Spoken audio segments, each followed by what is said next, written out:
Another day, another big piece of news. The Buffalo Bills have re-signed right tackle Daryl Williams to a 3-year contract, first reported by Ian Rappaport. So you know what that means.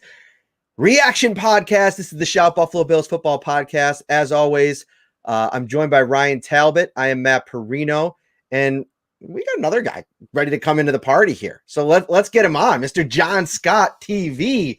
What's up, buddy? Hey, thanks for having me. I just finished my story on the Matt Milano reaction that we heard on, and then now Daryl Williams. So it's we're moving and shaking days before I think maybe we anticipated. Ryan, we were talking about Milano yesterday and how that all but seemed to close the door on a Daryl Williams deal. And before we even get to free agency, Brandon Beane kind of works his magic once again. Daryl Williams will be back. And I think this was always, if you had asked a lot of fans when we went into it, and remember, we had this conversation with Mike Giardi right at the start of the offseason, like Milano or Daryl Williams, it's probably got to be one because it probably can't be both, but it is both. And both guys seem to have taken, maybe realized that the market might have been a little more complicated than first thought of, even though where they sat in the rankings, if you will. But instant reactions, Ryan, what do you think? Well, just what a wild last few weeks this has been. We've gone from neither player is going to come back. Milano's going to test the market. Daryl Williams is going to be the number one right tackle on the market. Neither guy is going to come back to now, like you said, both of them have returned. So it's crazy because the Bills have been up against the cap. They've obviously made some moves to adjust that to make things a little bit better. But I don't think any person anticipated going into this week that both Matt Milano and Daryl Williams would be returning to the Bills. Jon Scott, we were both in that Zoom meeting. I think it was the last one that he did. You put out a clip from it on your social media. And I think one of the first things I want to talk about is what I think, and I know it gets so overblown, the culture, talking about it. But this is one of those things where, depending on how things shake out, and I'm not so sure if, the two offensive linemen, Eric Fisher and Mitchell Schwartz, getting cut yesterday, if maybe that had anything to do with the quickness of this deal that came through because Daryl Williams maybe notched down a little bit. But I think this goes to show that Daryl Williams wanted to be in Buffalo. He was comfortable in Buffalo, and maybe, 9.2 average per season about, maybe he could have got more than that, but that is a kind of a friendly deal considering where he was kind of scheduled to be in the pecking order. Right. We didn't hear from Daryl Williams a whole lot. It's not particularly unusual. There's only a few offensive linemen, Deion Dawkins and sometimes Mitch Morris are the ones, center guard are usually the ones you hear from the most. When we heard from Daryl mid to late December, he was really honest, and it was about the struggles and doubt that he had in himself after injuries and playing out of position in Carolina. And the Bills took a chance on him, and they slid him back to right tackle, which Brandon Beane even admitted is not where he originally, when they made the signing a year ago, expected him to slot in. They had him more in at guard. So he plays right tackle, and he said, I was lost. It was the most doubt I'd ever had and the worst I'd ever played in my entire football career, dating all the way back, high school, college, and he was an all-pro at one point here in the NFL. And he just felt comfortable with the Bills. Deion Dawkins had reached out to him nearly immediately after the signing. Everything was virtual, but he just still felt a part of it. And clearly he blossomed with his play on the field. Bobby Johnson probably has a lot to do with that. We've heard rave reviews about him and the way guys gravitate to the way he handles business as a coach. And yeah, I don't think he necessarily took a hometown discount to want to stay with the Bills. I mean, you're making $9 million as a tackle coming off a bounce back season. But I do think it was something to where, hey, I'm comfortable with Sean McDermott and Brandon Beane. I have a history with them. I really developed some great chemistry with the coaching staff and the other guys in the room. And yeah, let's run it back. And I think that as a general thing is what we're seeing with some of these pay cuts and restructures as well, is guys see what this team has, they see how close this team was, and they think if they run it back with primarily what they had just a year ago, they can get over that hump and get to the Super Bowl. Ryan, we're looking at some of the financials here now, kind of combing through it. 3-year deal worth $28.2 million. I think it'll be interesting to see what comes out in terms of this year's cap hit, because we saw with Milano at that average $11 million, it ended up winding up at $8 million according to SpotTrack.com. So $3 million less in 2021, which is so important as Brandon Beane tries to navigate all of this. It's also been reported that additionally, in addition to Mitch Morse and Vernon Butler, Mario Addison has taken a pay cut. Some of the details here are a little bit sketchy, though. We know Mitch Morse took a $3 million pay cut. We don't know the numbers on Butler and Addison quite yet. So we're probably working with a range. We were talking about it before we started. As of now, maybe $12 to $17 million, depending on how much those pay cuts were. How much does this deal, getting it done with Daryl Williams, hamstring Brandon Beane now? And I'll open it up to Ryan and then John about next week and trying to add maybe another big-time player on defense. It's a great question. Until we have those specific financials, I don't think we do know how hamstrung he is. Obviously, you get the idea, though, that the Bills aren't going to be necessarily major players on those top free agents, especially after re-signing Milano and Daryl Williams. We've talked for weeks now about how the Bills probably have the money to go out after one player at that $10 to $12 million range. Well, you get Milano and you get Daryl Williams back. That's probably out the window now. And that's why maybe that report about Danico Autry makes more sense now, that second, third tier free agent edge rusher, and it might be another prove it type cornerback now. So I think it hamstrings him to a certain extent in terms of going after the premier players, but were the Bills ever going to be in that race to get those premier players? I'm not so sure, because the Carlos Dunlaps, they're more realistic. The Carl Lawsons, however, there's going to be a bidding war for those types of players. The Jonnu Smith, there's going to be bidding wars for that type of player. So I don't see Brandon Beane being in there saying, what's the highest offer? We're going to match it. We're going to top it. He seems to go in with a set price point for these players in free agency, in negotiations, and he doesn't waver from it. So he's going to have a game plan, but I just don't think you're going to see the Bills being big spenders next week.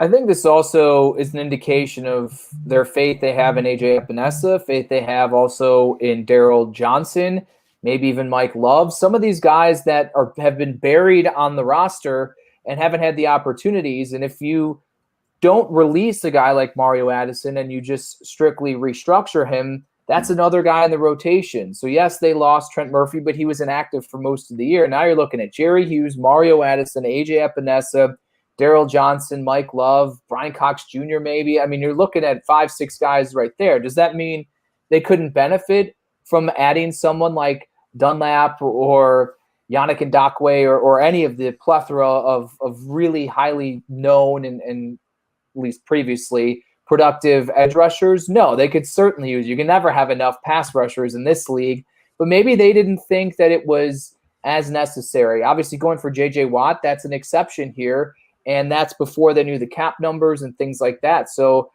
I, though, still am not out of the woods thinking he's going to go after one of those guys, but maybe the market is going to dictate the price tag is not what we thought, now that we know exactly what the cap is, and now that the market itself is a lot more saturated with guys that maybe around that 30 and above range. And at that age, maybe those are the guys on a one-year deal you can get on more of a discount as they see where the Bills are as a team and they may go ring chasing. To your point, John, there's so many names as you look at the edge rusher class. I mean, just taking a look at Mike Clay's cheat sheet, and if you haven't seen it on Twitter, I highly recommend getting it downloaded to your PC or on your smartphone. I mean, Shaq Barrett from Tampa, Jadeveon Clowney, who Bills fans that have watched this podcast know my thoughts on him. Yannick Ngakoue, Carl Lawson, Bud Dupree, Leonard Floyd, Melvin Ingram, Carlos Dunlap, Reddix, Alden Smith, Judon, Hendrickson, Vernier, Takaris McKinley, Romeo Akwara. You go down the list. I mean, there's like 12 guys right there. All 12 of those guys are not getting the kind of dollars in this economy that I think most years they probably would command. So I think, to your point, it's a great one. There's probably going to be one in a handful that says, okay, I could take a pay cut and go play for a team that's just blah, or I can maybe take a million or two less, or maybe even 3 million less, go to a good system and kind of excel this year, kind of recharge my value going into a huge 2022. And you can use Daryl Williams as the example. If you're Brandon Beane and you're pitching that to someone, say, you're not trying to reset your stock by any means, but hey, the market's not there this year. Look at what happened for a guy like Daryl Williams in our system. 1 year, comes in, plays well. We rewarded him. We paid him. If you come here, we're going to be a contender. You can possibly win a Super Bowl. And then next year, when the cap goes up across the league, not only may we pursue you, but there's going to be other teams that are going to give you that money that you think you're worth. So absolutely a valid point. Not all 12 of those guys are going to get the kind of money that they're probably anticipating or that their agents are hoping that they're going to get here next week. Ryan, you said that I was doing some housekeeping here, trying to share it out in the different rooms. You had a question for us. Drop it. Yeah. So what does Daryl Williams re-signing today mean for the rest of the offensive line? Because I think a few days ago, we probably all would have been in agreement that Jon Feliciano was going to be the offensive lineman most likely to return. So he's out there. Ike Butker is a restricted free agent. We know that this probably means that Cody Ford is a guard. I think that you can feel comfortable saying that. Hopefully left guard. I think he played more comfortably there, looked better there. But what does this mean to you guys now for this offensive line going forward? I'll start. I think it definitively means Cody Ford is a guard. I mean, you got Dion off his fresh big money deal. You knew he wasn't moving, and they clearly believe Daryl Williams is the answer at right tackle. So that means Ford isn't at guard, and I think this is a big year for him because, as Brandon Beane pointed out at the end of the season when he last spoke, was Cody has not been healthy really the majority of his first 2 seasons. He had a shoulder, I believe it was, injury his rookie season that Beane said he should have been shut down, but Ford insisted on playing through. That hampered him. And then now he was at the end of the year with another injury this past season. So he needs to stay healthy. And I'll be interested in seeing how he performs knowing exactly where he's going to play now, because he still was dabbling at right tackle a year ago in camp, and they finally got back together. Now he knows where the guard is. I also think it shows that they are comfortable if they have to go, whether it's re-signing someone like Ike Butker or with maybe some of the options that they have on the roster right now, or what they think they could potentially get as a stopgap to play guard, if things don't work out, in the draft as well. Ryan Bates also could be someone that could play at the guard position as well. So I think that's where it says. But unfortunately, unless Jon Feliciano takes what would, I assume, be less than his market value, I think this closes the door on his return, which is unfortunate because I know we all like him as a guy, just in general. And certainly it was no secret the kind of juice that he brought to the offensive line with his attitude and personality. Here's something I'll say about Jon Feliciano too, diving into that, and I'll piggyback off your point. I hate to be the bearer of bad news, but I really think that this illuminates the unfortunate circumstances that Jon Feliciano likely is not going to be brought back, because there's so many elements to this. Like, not only the piece of it that his versatility, the fact that maybe teams around the league do want to maybe try him out at center, and obviously that might put you in a different type of pay scale and ability to kind of command more dollars.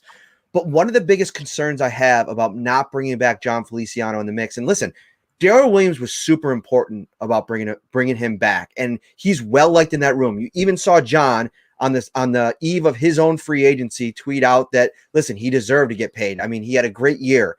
So I think Daryl Williams is a big piece of what they're trying to build there. The problem is, we saw earlier in the season when Jon Feliciano was in the lineup, it seemed like this group was missing something. And you talked to Bobby Johnson about it, and I've had a couple conversations throughout the years with him about John, and he told him back in Oakland, listen, if I ever get a head offensive line coach, I'm going to pound the table to get Jon Feliciano on my team. So you did that, you brought him in, and you saw the impact that he had on guys around him, to the point where Dion Dawkins said, remember that press conference, man is bougie, ratchet, savage. And he brings that mentality to the line. And I'm concerned that unless you've maybe earmarked somebody in free agency that might be more affordable, like the next version of Jon Feliciano, if you will, to kind of bring that mentality in the room and, have that unselfishness to play different spots, because that's important as well. What are you going to do? Are you going to draft somebody like that you maybe you kind of find in the draft crop? Because I think one of the things that set Jon apart was that he went through 4 years in the league. He had that confidence to go into a room, a very veteran-laden room, as Mitch Morse came in and Spencer Long at the time, and kind of leave that mark and make that kind of statement. Now, looking ahead, who's going to pick up the mantle there? Because I don't know about you, Jon, but my interactions with Ryan Bates and Ike Bucker, while I like both of them a ton, and I really think the Bills will be in good hands if both of those guys on the line, they don't seem to have that kind of mentality.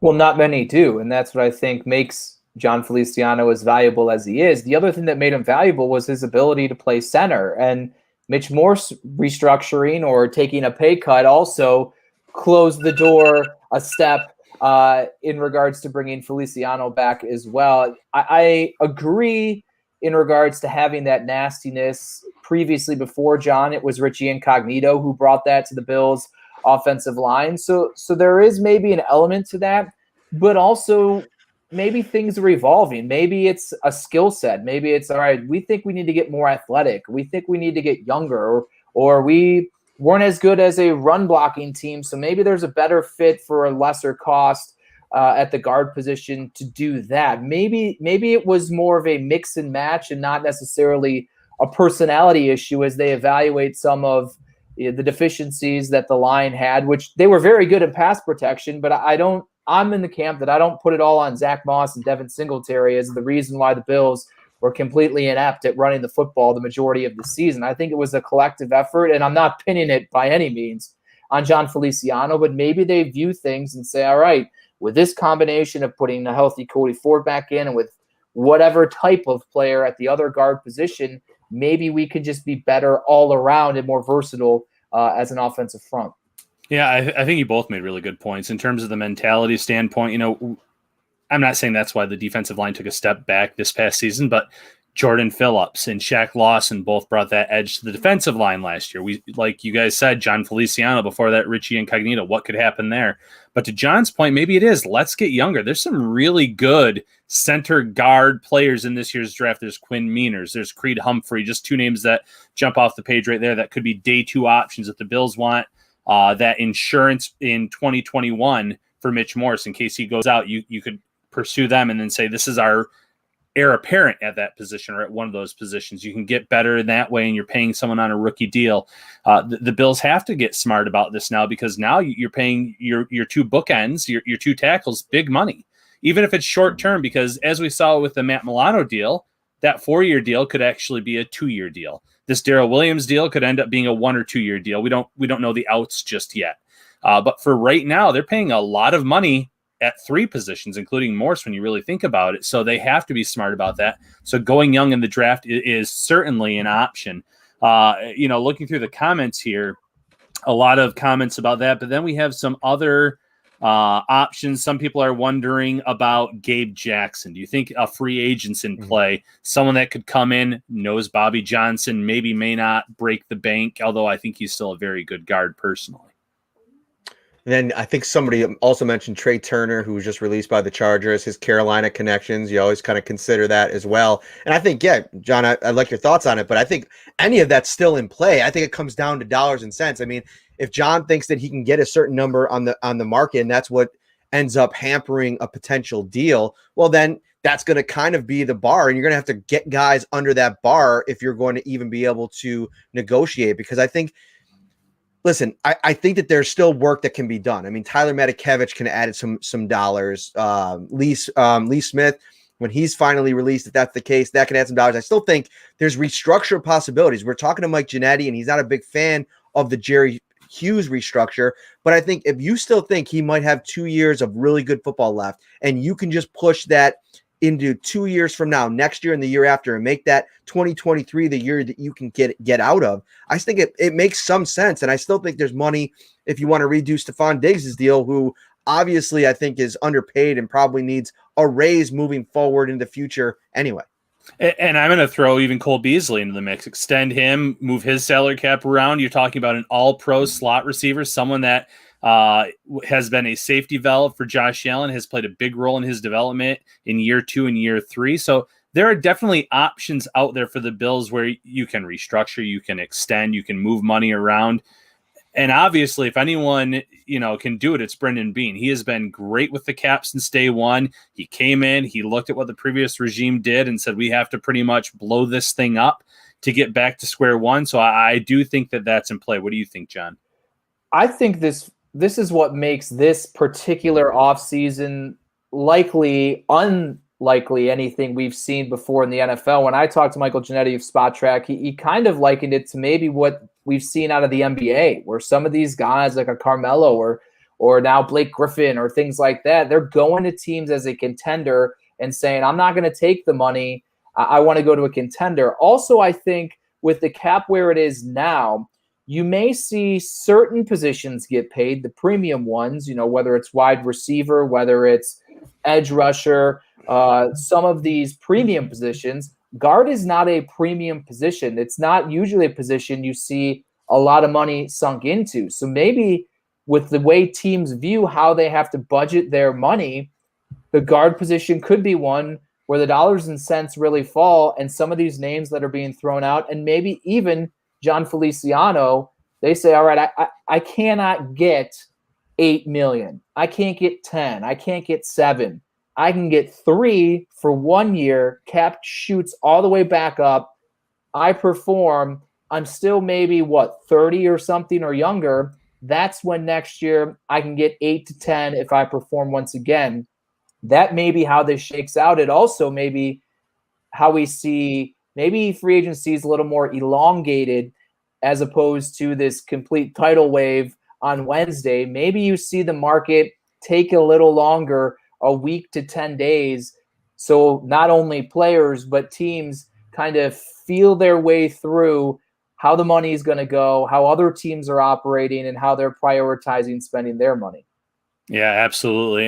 And Matt, you mentioned Lee Smith as someone that could be cut. He's pondered retirement. He's thinking about it. And usually when you're thinking about it, that's your first step toward retirement. So we have a question here in the comments. Hey guys, who are some under the radar tight ends the Bills could go after? I'll open that up to you guys. I know everybody is in love with the idea of Jonnu Smith, but even before these 2 deals, John, I was a little bit hesitant. I think sometimes people see some level of production and I think miss the mark on projecting what they can do elsewhere. And I really think not enough people are taking into account the situation that he would be landing in. And listen, I mentioned in the last show, I really respect Matt Bowen at ESPN. The guy watches hours and hours and days and months of film. And so I'll usually just kind of say, hey, he knows what he's talking about. He thinks Jonnu Smith would be a fit. Sold. The problem is if you're around this team and when the things were going wrong deep in the season, right? You think about the early in the Pittsburgh game and some other moments in the game. What do? They turned to Stephon Diggs. Josh Allen told him to get open, and he got the lion's share of the targets. And I think that's going to be the case. Now, could a talented tight end come in here and maybe steal some of those targets away? Sure, of course. But at what cost? So to your question, Ryan, listen, I like the idea of a high upside guy with size like a Dan Arnold. I think that's interesting. Anthony Ferkshire from Tennessee as well, a guy that almost is in the Jonnu Smith rookie year, second year role in Tennessee, where he was kind of behind Delonte Walker. He's somebody that you could probably get on a really low contract. I'm sure that there's plenty of guys. I would kind of emphasize traits though, because they went and got a guy in Tyler Kroft who I think was limited in terms of his athleticism and what he can do in terms of a pass catcher. I would like to see them get somebody that can factor more into the passing game. Maybe they should have kept Logan Thomas. Right.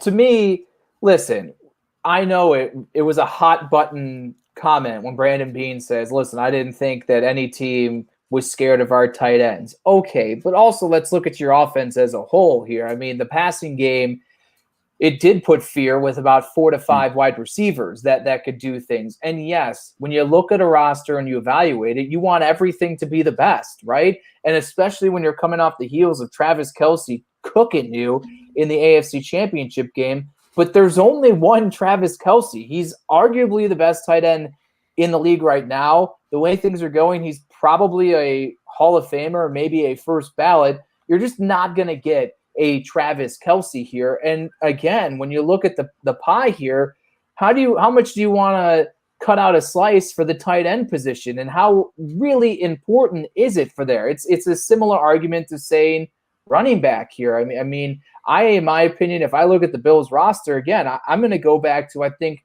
their pass rush needs to improve. So I don't want to pay someone like Jonnu Smith 8. I'd rather pay, you budgeted, let's say 8, and then you give another 8, and then to give me a pass rusher or something like that. If you're going to go with tight ends, I do think they're going to address it. Maybe a guy, Trey Burton, wasn't too long ago. He was a hot free agent when he, was in the Super Bowl with the Eagles, and the Colts just had a ton of tight ends, and he had some injury issues, but he was somewhat effective there. I don't think tight end is a position to make a big splash, but I do think, again, just sheer numbers-wise, you have Dawson Knox. You don't know what's going to happen with Tommy Sweeney coming off his heart issues with COVID. Lee Smith, whether it's a release or retires, you lose Tyler Kroft through free agency, and you have Nate Becker on the practice squad. So I think this is going to be addressed maybe in the draft and free agency, but I don't think a guy like a Hunter Henry or Jonnu Smith is going to be in the fold, and I don't think that would be smart anyways. Yeah, I think the only way you're going to get a premier guy is if you traded for a Zach Ertz. And I don't even know if he's premier guy anymore. He's not in that same tier as Kelce by any means at this point, but it wasn't that long ago that he was considered one of the best in the game. I like the Dan Arnold. I like the Trey Burton. It really depends on what they're looking for. And like you guys said, this offense was humming along with the wide receivers being the focal point, so you don't need to go out there and get an elite pass catcher. You might want someone that's more of an all-around player. You might want a veteran. Brandon Beane has talked about the importance of having a veteran in every room, having a veteran in the wide receiver room. And if Lee Smith walks away, you don't have that veteran presence anymore at tight end. So Kyle Rudolph's a name that we've mentioned multiple times on this show. It depends on what he ends up wanting, but hard to find a better tight end in the red zone. Very reliable, good hands, a guy that can get open there. He's not going to wow you with athleticism anymore, though. He can block. It wasn't what he wanted to do the last few years, especially with them trying to develop Irv Smith, but he can block. He has that all-around game. So it depends on what the Bills want in their next tight end. Is it the veteran presence? Is it someone that can contribute, change up your personnel a little bit? It's going to be interesting to see, but it will be addressed. Probably not, though, with those upper echelon tight ends that are hitting the market. We'll get you out of here in a minute here, but while I have you, some AFC East news today. We might as well react to that because I threw out a little hot take this morning and had my mentions get real fired up real quick. And I get it, Bills Mafia. Everybody that watched Cam Newton last year is really excited about the idea of him coming back, but don't let your biases creep in too much. Listen, I think there were issues with Cam Newton last year, plenty of issues, but I think that there were also some circumstances that potentially, keyword, potentially played into all of that. Now, am I saying that Cam Newton's going to come back on a full offseason and be the Cam Newton from his MVP season? Of course not. But I'm hesitant to just say Cam Newton, Josh McDaniels, Bill Belichick, they won't figure it out. We're fine from a Bills perspective. What are your thoughts there, and how much of a surprise was that? Because from reading the beat reporters out there, it seemed like they were on course to move on from Cam. For me, I was more shocked at the dollar amount than the actual him returning to the Patriots. I mean, $14 million. My only assumption is they gauged the market, said, "Hey, we have a ton of cap space. We got to spend it, and on a 1-year deal, who really cares? We would rather roll the dice with Cam, who's already been in the system for a year, than bringing in Fitz or maybe Trubisky or whatever other, guy on the streets that could come in to fill a stopgap, and assume that they'll probably bring in a rookie, maybe as early as the first round, and try to groom them to be the successor ultimately down the line. Now, as for Cam, he wasn't that bad the first couple games of the season, to the point where people thought, whoa, Cam is back.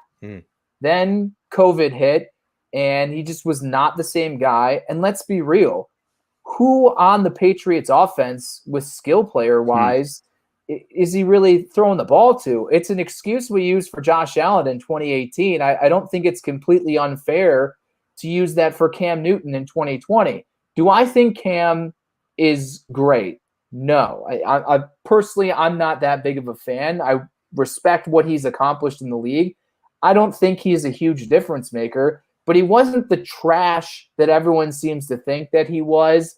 $14 million is, he didn't play like a $14 million quarterback, even though that's cheap nowadays for a starter. But I don't think that it was some absolutely egregious move, and that he was wholeheartedly the reason that their offense was just pretty much ineffective throughout the season. It was a collective effort.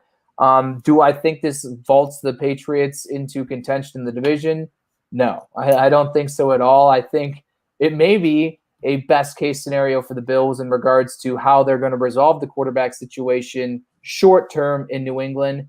And all eyes, I think, will go to the draft and who they select and how they get there. And that's where your eyes are going to have to go moving forward. Ryan, there's a really nice glow on you today. So sun shining and Olean. It is. John looks like he's in a dark little basement. He's still setting up the new studio over there. What's well, going hold on. I mean, I can. Oh God, I can't get it. You know, the sun was shining before, and now in Hamburg, all it is the wind is blowing relentlessly. This may be something that's common as someone who's only lived here for a month. I don't know, but my goodness, I feel like I'm in Chicago with the amount of wind that we seem to get here in Hamburg. Yeah, it's windy day today. We had our send off for the St. Bonaventure basketball team in our area, and a lot of people were outside for that, and signs were blown around. People couldn't hold on to them. So a very windy day today. It does feel like that around here as well. All right, let's get out of here. I got some stuff to write here on Mr. Daryl Williams. Jon Scott, so gracious with his time. Find him at Jon Scott TV on Twitter. Spectrum Sports, Bills beat reporter and reporter extraordinaire. Catch him every Thursday night on Facebook at 6:30 over on the Spectrum Sport Buffalo Facebook page. They do a great job, him and Kevin Carroll. For Ryan Talbot, I'm Matt Parrino. Hang on to your butts. We might be back any minute now.